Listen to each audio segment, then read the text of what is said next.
Hi అండి. Welcome back to our channel. అందరూ బాగున్నారా? ఈ వీడియో అయితే సండేనండి. సండే అంటే స్పెషల్ అందరి ఇంట్లో నాన్ వెజ్ ఉండిద్ది కదా! ఇంక అందుకోసం మార్నింగ్ అయితే హెల్తీ బ్రేక్‌ఫాస్ట్ ముందు రోజు నైటే నానబెట్టేశాను. ఇవి చూడండి రాజ్మా అంటే బాయిల్ చేసి చక్కగా టమాటా, ఆనియన్ అన్నీ కట్ చేసుకొని వేసుకుంటే సూపర్ బ్రేక్‌ఫాస్ట్ అండి హెల్తీగా. ఇవి తెలుసు కదా!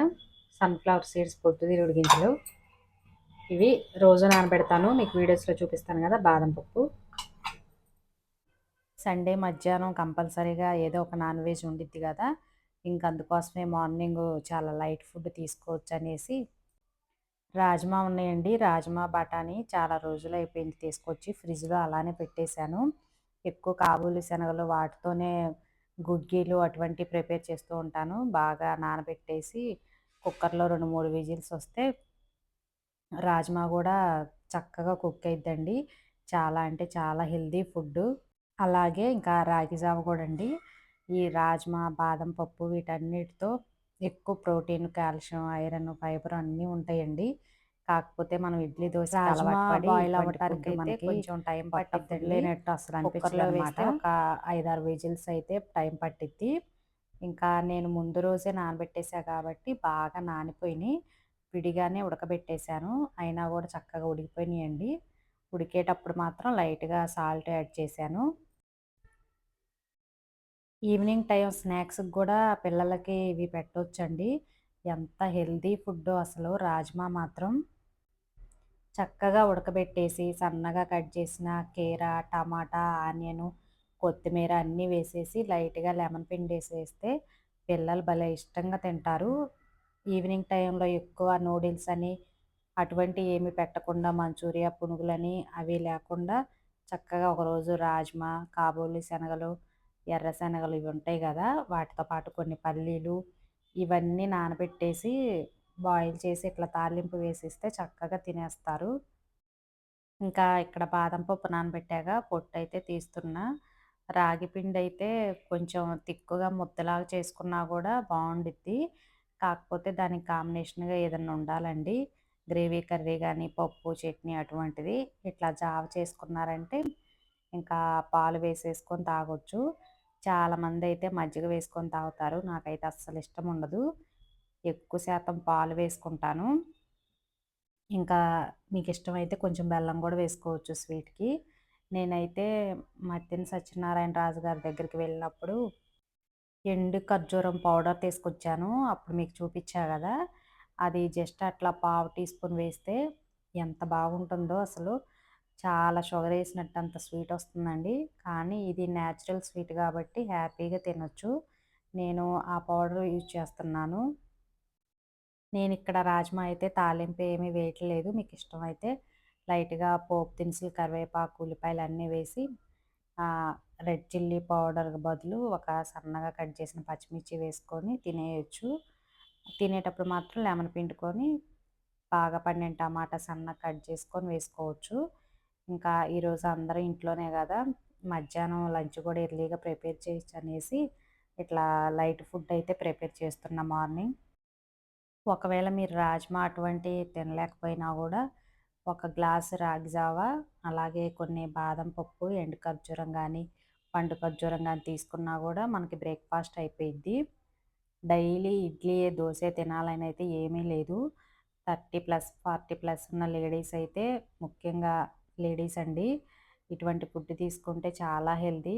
కాకపోతే పిల్లలకొకటి, మనకొకటని చేసుకోలేక చాలామంది అవాయిడ్ చేస్తున్నారు. మనకి ఎక్కువ రాగుల్లో, అలాగే నువ్వుల్లో కాల్షియం అనేది ఎక్కువ ఉండిద్ది. కొంచెం 40+ వచ్చిందంటే మోకాళ్ళ నొప్పులు ఎక్కువ వస్తూ ఉంటాయి అంటారండి. టాబ్లెటు ముందు నుంచే యూజ్ చేయకుండా ఇట్లా ఒక గ్లాసు రాగి జావ గానీ, లేకపోతే నువ్వులు గానీ ఉండేటట్టు చూసుకోవాలి. ఒక్కరోజు తినేసి ఊరుకుంటే కుదరదు గదా! డైలీ ఏదో ఒక ప్రోటీన్ ఎక్కువ ఉండేటువంటి గింజలు గూడా తీసుకుంటే మంచిది. ఇంకా ప్రోటీన్ ఎక్కువంటే నేను స్ప్రౌట్స్ ఎక్కువ సార్లు చూపిస్తూ ఉంటా గదా! అప్పుడప్పుడు ఇట్లా గూడా ట్రై చేయొచ్చు. చక్కగా ఫ్రూట్ ఉంటే ఒక ఫ్రూట్ కూడా తీసుకోవచ్చు. మన పొట్టయితే ఫుల్ అయిపోయిద్దండి. అలాగే అన్ని రకాల పోషకాలు గూడా అందుతాయి. మధ్యాహ్నం ఇట్లా నాన్ వెజ్ హెవీ ఫుడ్ తీసుకోవాలనుకున్నప్పుడు బ్రేక్ఫాస్ట్ ఇట్లా లైట్గా తీసుకోండి. రాజ్మా అయితే పెద్దగా టేస్ట్ అనిపించవండి. అందుకోసమే ఉడికేటప్పుడు కొంచెం సాల్ట్ అయితే యాడ్ చేసుకోండి. ఇంకా చెప్పా కదా ఇందాక అన్ని రకాల వెజిటేబుల్స్ కట్ చేసుకొని కూడా వేసుకోవచ్చు. టేస్ట్ మాత్రం అవన్నీ వేసుకొని లెమన్ పిండి వేసుకుంటే బాగుండిద్ది. ఈరోజు నా బ్రేక్ఫాస్ట్ అయితే ఇది హెల్తీ బ్రేక్ఫాస్ట్ అండి. ఒకసారి మీరు కూడా తప్పకుండా ట్రై చేయండి. ఈసారి రాగి ముద్ద కూడా చూపిస్తాను. ఇప్పుడైతే చికెన్ ఈరోజు మా కిచెన్లో సండే కదా, సండే స్పెషల్ ఇది చికెన్ ఫ్రై చేయటానికి అన్నీ ప్రిపేర్ చేశాను అనమాట. ఇది అల్లం వెల్లుల్లి పేస్టు చూసారా ఇక్కడ వేసానులేండి. ఉప్పు, కారం, అలాగే ధనియాల పౌడర్, గరం మసాలా పౌడర్, కొంచెం లైట్గా పసుపు, 2 స్పూన్స్ వరకు మైదా. ఈ వైట్ కనిపిస్తుంది కదా ఇది మైదా అన్నీ వేసాను. ఇప్పుడు బాగా కలపాలి. మర్చిపోయా కొంచెం లెమన్ కూడా కట్ చేసి పిండేసాను. ఇంకా పెరుగు ఒక్కటి వేయాలన్నమాట. చూసి అడ్జస్ట్ అయితే ఓకే, లేకపోతే పెరుగు వేయాలి. అలాగే ఇటువైపు చికెన్ కర్రీ అనమాట. చూడండి మంచి అరోమా వస్తుంది. ఇదంతా ఆయిల్ అనుకోమాకండి, చికెన్లో వచ్చే వాటర్ అనమాట. ఈ సౌండ్ చూసారా ఎలా ఉడుకుతుందో. కొంచెం గ్రేవీ లాగా చేద్దామనేసి ఇట్లా బాగా పండిన 2 టమాటాలు వేసాను. అందుకోసమే గ్రేవీ లాగా వచ్చింది. ఇంకా బాగా కుక్ అవ్వాలండి. అన్నీ వేసేసాను. ఇంకా పొడి మసాలా ఒకటి బ్యాలెన్స్ ఉంది. ఉప్పు, కారం, అల్లం వెల్లుల్లి పేస్టు, కొబ్బరి అన్నీ కలిపి పట్టిందనమాట. ఇదిగోండి పేస్ట్ కొంచెం ఉంది బ్యాలెన్స్. పచ్చి కొబ్బరి, చెక్క, లవంగా, యాలక, అల్లం వెల్లుల్లి మొత్తం ఒకేసారి కలిపేసి పట్టేశాను అనమాట. గిన్నెలో తీసాను. ఇది ఎక్కువేటట్టు ఉందని పక్కన పెట్టాను. ఇటువైపు రైస్ ఉడుకుతుంది.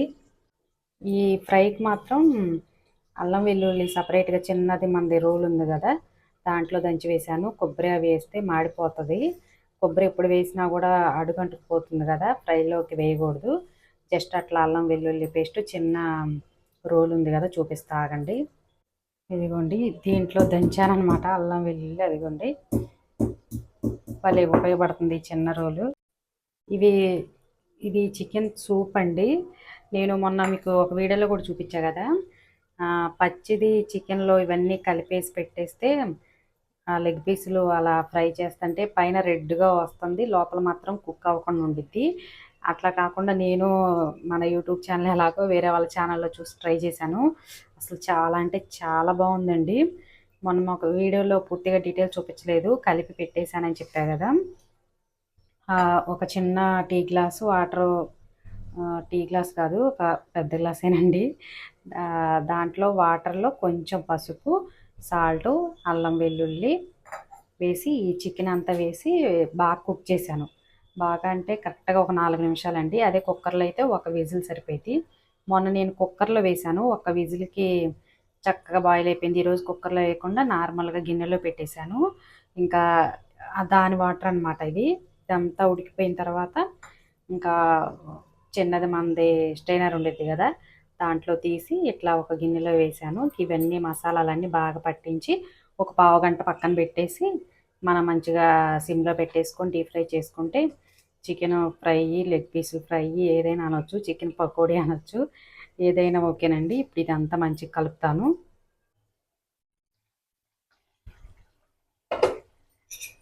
ఈ చికెన్ అంతా బాగా కుక్ అయిపోయిన తర్వాత ఆ చికెన్ పకోడీ కూడా వేస్తాను.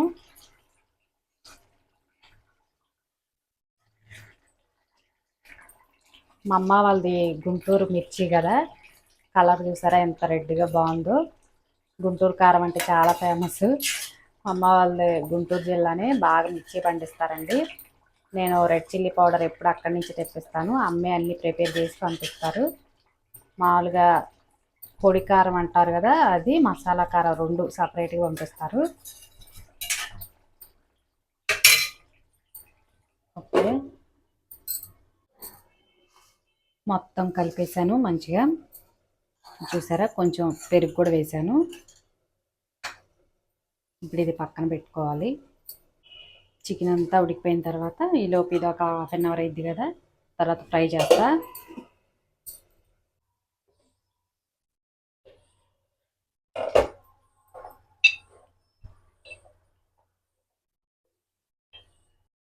ఎమ్మీగా ఉండే చికెన్ అయితే రెడీ అయిపోయింది. ఆయిల్ అయితే మంచిగా సపరేట్ అయిపోయింది, బాగా కుక్ అయిపోయిందండి. కొంచెం కూడా వాటర్ వేయలేదు. ఇలా టమాటా వేస్తే మంచిగా గ్రేవీ వచ్చింది. ఫైనల్గా గరం మసాలా, ధనియాల పౌడర్ అయితే యాడ్ చేశాను. ఇలా తిక్కు గ్రేవీ చేసుకుంటే పూరీకి చపాతీకి కూడా చాలా అంటే చాలా బాగుంటుంది. గ్రేవీ దోశల్లోకి కూడా బాగుండిద్దండి. నార్మల్గా మనం బియ్యంతో వేసుకుంటాం కదా దోశ, ఆ దోశకి కూడా చాలా బాగుంటుంది. చూసారా, వాటర్ అంతా పోయి ఆయిల్ మనకు సపరేట్ అయిపోయి కలర్ చూస్తేనే అర్థమవుతుంది. చికెన్ ముక్క కూడా మంచిగా మగ్గిపోయింది. మాకు చికెను బోన్తో వస్తే చాలా ఇష్టం, అందుకని బ్యాక్ పార్ట్ అని చెప్పల్లా కట్ చేయించుకొని తీసుకొచ్చుకుంటాం. మెత్తటి పీసులు ఉంటాయి కదా, అవి నచ్చవన్నమాట. ఇవన్నీ ఇంకా ప్రతి ముక్కకి బోన్ ఉండిద్ది చూడండి. ఇలా బోన్ ఉంటే బాగుండిద్ది చికెను. సపరేట్గా బ్యాక్ పార్ట్ అంటే ఇస్తారు. చూసారా, చాలామంది బోన్స్ ఉంటే వెయిట్ తక్కువ వచ్చిద్దనేసి మామూలు చికెన్ తెచ్చుకుంటారు. మేమైతే ప్రత్యేకించి బ్యాక్ పార్ట్ అని చెప్పి తెచ్చుకుంటాము. ప్రతి ముక్కకి ఇట్లా బోన్ వచ్చిద్ది అనమాట. చాలా అంటే చాలా బాగుంటుంది టేస్ట్. ఇంకా ఫైనల్గా కొత్తిమీర వేసేస్తాను. ఫైనల్గా కొత్తిమీర అంతే. ఎంతో టేస్టీగా ఉండి చికెన్ కర్రీ రెడీ అయిపోయింది. ఎమ్మి గ్రేవీ చూసారు ఎలా ఉందో. 2 ముక్కలు వేసుకుంటే ఇంత గ్రేవీ వచ్చేసిద్ది, రైస్ కలిసిద్ది అనమాట. చాలామంది రైసు గ్రేవీ రాదనుకుని వాటర్ వేస్తూ ఉంటారు, అలా కాదు. ఇది చూసారా మనకి పీస్తో పాటు ఎంత గ్రేవీ వచ్చిందో.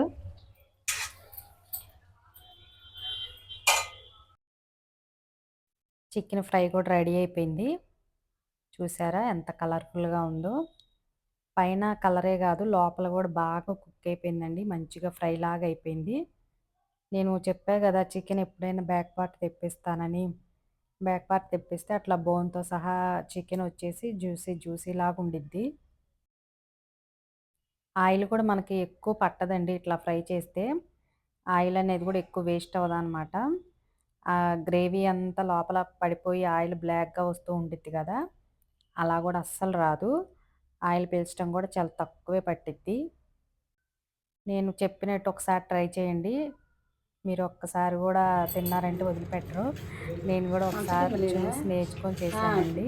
మొన్న కూడా మీకు చూపించాను కదా, ఇట్లా చక్కగా కుక్కర్లో ఒక విజిల్ వచ్చిన తర్వాత అల్లం వెల్లుల్లి పేస్టు, సాల్టు, అలాగే పసుపు మొత్తం వేసి ఒక విజిల్ వచ్చిన తర్వాత వాటర్ అంతా తీసేసి, తర్వాత నేను చెప్పిన మసాలాలన్నీ పట్టించి జస్ట్ అట్లా ఒక 20 నిమిషాలు 30 నిమిషాలు బయటే ఉంచొచ్చండి, ఫ్రిడ్జ్ కూడా అవసరం లేదు.